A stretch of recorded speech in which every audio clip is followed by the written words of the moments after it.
Hoy por hoy, la noticia política. La noticia política tiene que ver, por supuesto, con la polémica de las últimas horas. El presidente de Colpensiones, que ha hecho unas declaraciones hace unos días que han resultado en la aclaración de algunos otros funcionarios del gobierno. El presidente de Colpensiones, el señor Dusan, ha dicho que con la plata que se logre ahorrar de las pensiones de los colombianos, eventualmente cuando se pueda presentar una reforma pensional, se van a construir o se van a financiar obras de infraestructura. Le preguntamos, por ejemplo, al ministro de Hacienda, José Antonio Campo, que estuvo con nosotros hace unos minutos, qué pensaba de esa declaración del presidente de Colpensiones. Esto dijo. Bueno, me parece que se equivocó, como lo dijo el propio presidente de la República. A Colpensiones no le corresponde otra cosa diferente a recibir cotizaciones para pensiones que le correspondan y pagar pensiones. Esa es su función, no determinar qué obras públicas se realizan en el país. Sin embargo, no todos están de acuerdo con lo que dice el ministro. Uno de ellos, el senador Gustavo Bolívar, que ha defendido en su cuenta de Twitter lo que, según él, quiso decir el presidente de Colpensiones, Jaime Dusan. Senador, buenos días y feliz Navidad un poco atrasada. Hola, Espinosa, muy buenos días. Gracias a todos y feliz Navidad. Bueno, senador, entonces, ni siquiera el ministro de Hacienda estuvo de acuerdo con lo que dijo el señor Dusan. ¿Cuál es exactamente la posición suya, senador? Bueno, primero aclarar de dónde sale el dinero, porque digamos que hay mucha tergiversación y también falta de pedagogía también en la entrega de esta información por parte del gobierno. Lo que pasa es que es un tema muy complicado y muy difícil, y es que la gente, el relato que se está construyendo por parte de la oposición es que nosotros vamos a tomar los 290 billones que tienen los fondos privados y los vamos a traer para la caja del gobierno y los vamos a invertir o a gastar. Eso no es cierto. Son 289 exactamente. Los 289 billones no se van a tocar. Esos son de los trabajadores, están en los fondos de pensiones, y ellos tienen la obligación de pensionar a la gente con ese dinero o devolverle sus ahorros pensionales. Lo que se está diciendo es que anualmente hoy el gobierno gasta, digamos, va a tener como punto de comparación el año 2023. Nosotros en el presupuesto nacional de 2023, este año destinamos 18,3 billones de pesos para pagar pensiones. Es decir, Colombia hoy paga 18.5 billones de pensiones. Nosotros hoy hacia Colpensiones recauda un salario mínimo de 6.7 millones de trabajadores. Entonces, nos toca subsidiar casi 16 de esos 18 billones de pesos. 2 billones más o menos aproximadamente entran por recursos propios, es decir, lo que se capta. Versus los fondos privados que tienen 18.5 millones de afiliados y solo pensionan 276,000 personas. Entonces, aquí está la comparación. Colpensiones recauda con 6.7 millones de afiliados, tiene que pensionar a 1.552.000 personas, y los fondos privados con 18.5 millones de afiliados solo pensionan a 276,000. Ahí hay una descompensación gigante. Entonces, si nosotros hacemos que no sean los trabajadores de un salario, sino los de 4, los que coticen a Colpensiones, pues vamos a recaudar cerca de 20 billones de pesos. ¿Qué quiere decir? Que no tendríamos que sacar del erario, de transferir del erario 18 billones, sino que los recursos propios de Colpensiones crecerían a 20 algo billones. Con ese dinero, y ahí está el punto de discordia, pues se pueden hacer muchas cosas. Se pueden hacer, primero, cumplir la promesa de Gustavo Petro de darle un medio salario mínimo a cerca de 3.5 millones de ancianos que hoy no tienen una pensión, no tienen un centavo. Se pueden hacer obras de infraestructura, ¿por qué no?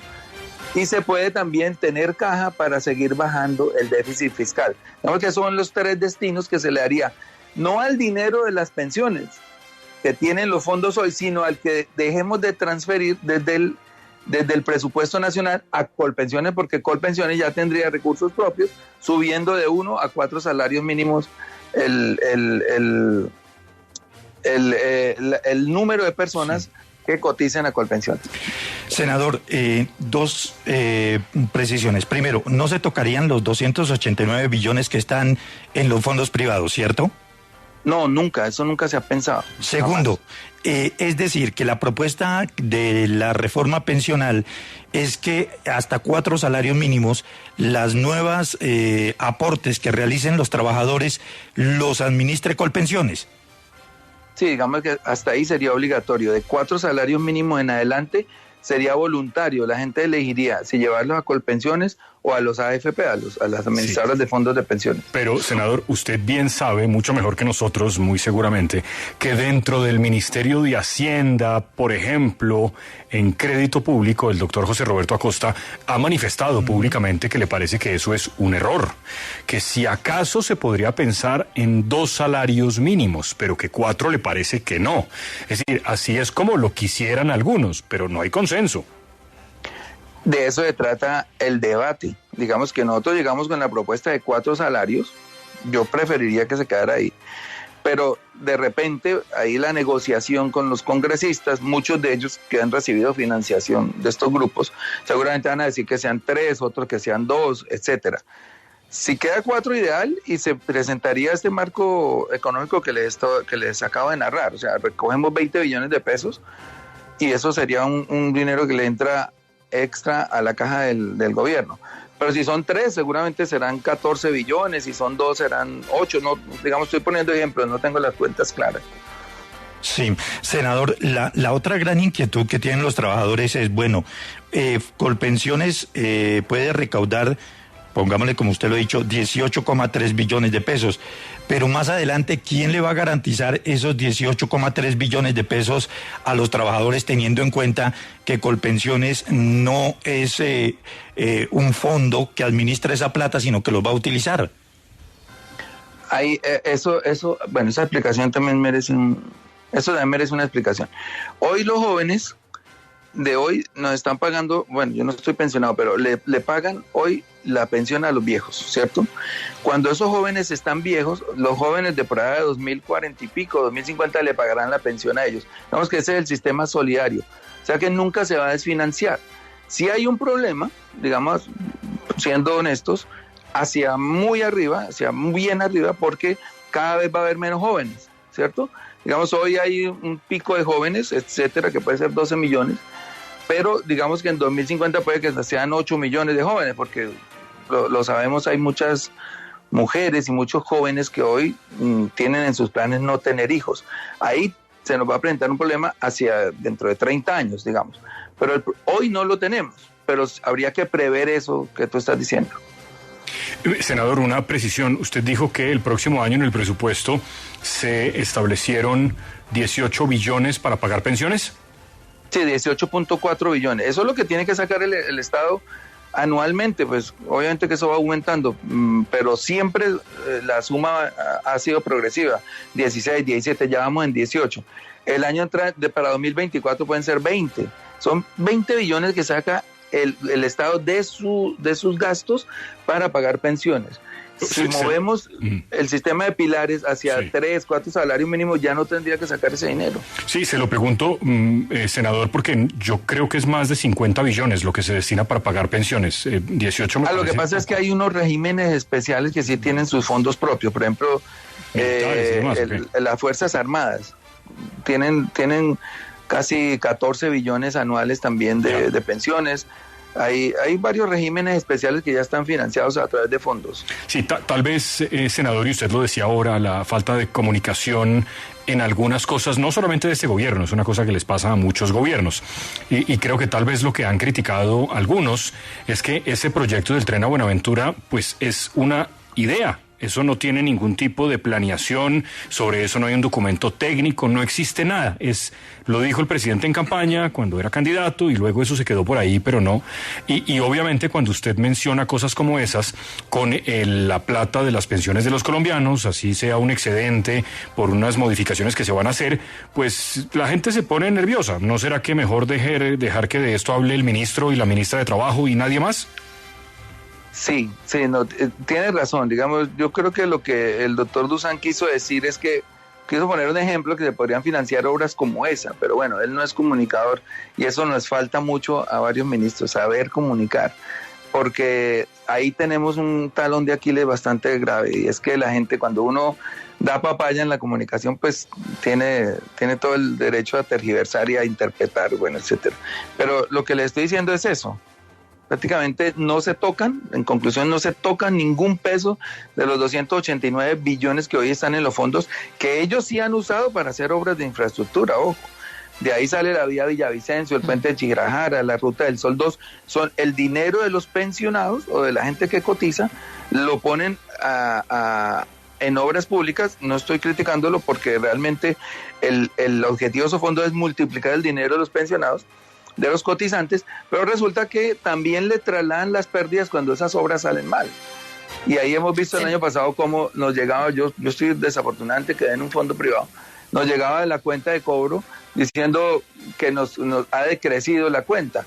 Entonces el sistema es perverso, porque yo le doy mi plata al fondo y yo por darle mi plata me cobran. Me dicen, venga, le cobro administración por tener la plata. Sin embargo, la ponen a trabajar. Si le va bien, pues el fondo, o sea, el dueño se enriquece, se multiplica su riqueza, y al cotizante poco le queda.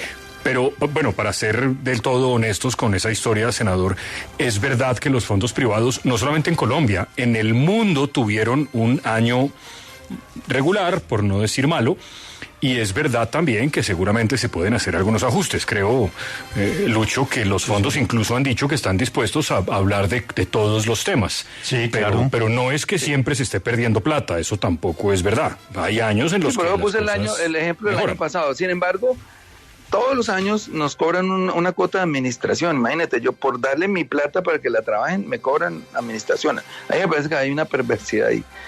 Por lo menos deberían decirle, bueno, gracias por el dinero, lo vamos a multiplicar, a usar, a trabajar, y tome sus rendimientos. Sería lo más normal. Senador, ¿por qué se sigue insistiendo en que los dineros de los fondos privados se fueron a la construcción del puente Chirajara, si el mismo Asofondos desde marzo de este año ha insistido en que ellos no invirtieron en el puente Chirajara? Dicen los fondos de pensiones que sí se hizo una inversión en la vía al llano, pero que se vendió la participación antes de que se cayera el puente, y que también es mentira que se hubieran invertido fondos en Odebrecht. ¿Quién miente entonces? No, puede que lo de Chirajara, pues me comprometo a mirar el caso y rectificarlo, pero lo de la Ruta del Sol 2 sí está clarísimo. Lo que pasa es que Corficolombiana, por ejemplo, que es la empresa que participó con Odebrecht en ese descalabro, pues pertenece a ese grupo, y uno sabe que ese grupo pues toma el dinero de varias fuentes, y una fuente, la más grande, pues la de los fondos de pensión.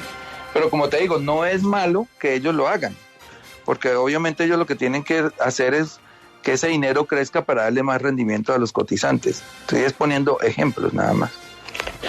Sí, senador, usted que hace parte y es el presidente de la Comisión Tercera del Senado, debe tener claro de un punto que ha hablado el ministro de Hacienda, José Antonio Campo, de las vigencias futuras para la compra de aviones.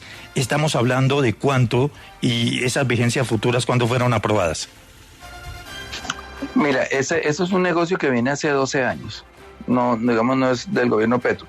Es cierto que en el pasado nos opusimos.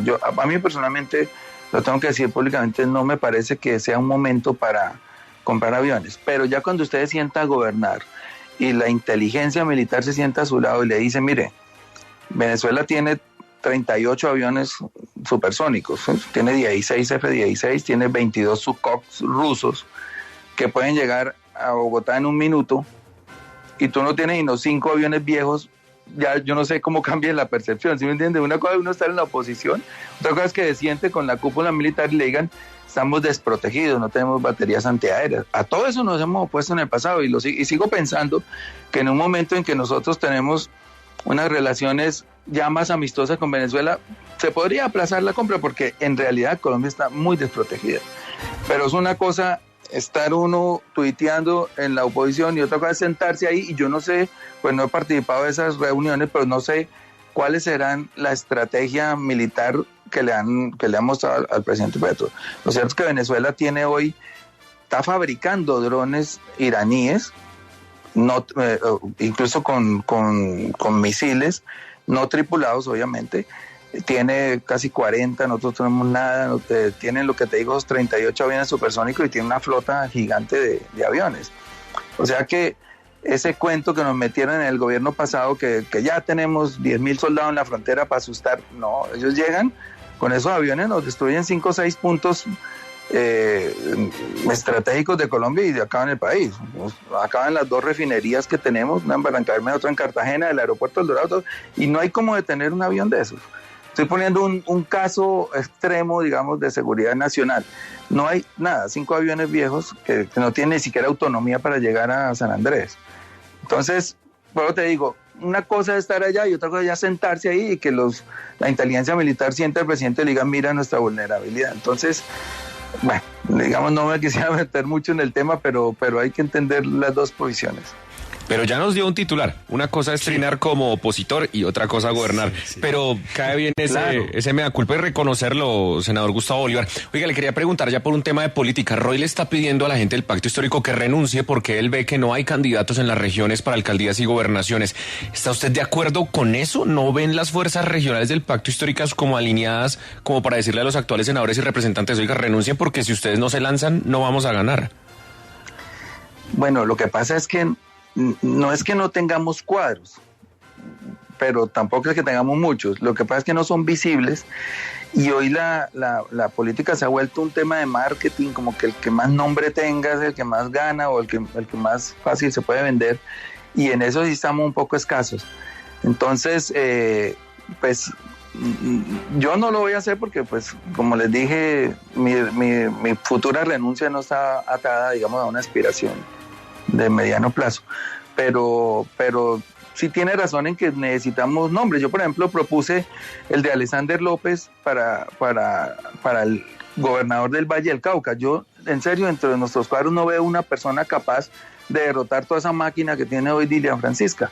Sería Alexander López, pero bueno, digamos que se pueden dar más casos en el país, pero sí estamos escasos de cuadros digamos, connotados, para decir mejor la frase. Senador Bolívar, gracias por atendernos, por la generosidad con los oyentes de Caracol Radio. Por favor, cuídese. Feliz año para usted. A ustedes igual, feliz año. Un gran 2023 para todos. Hasta luego.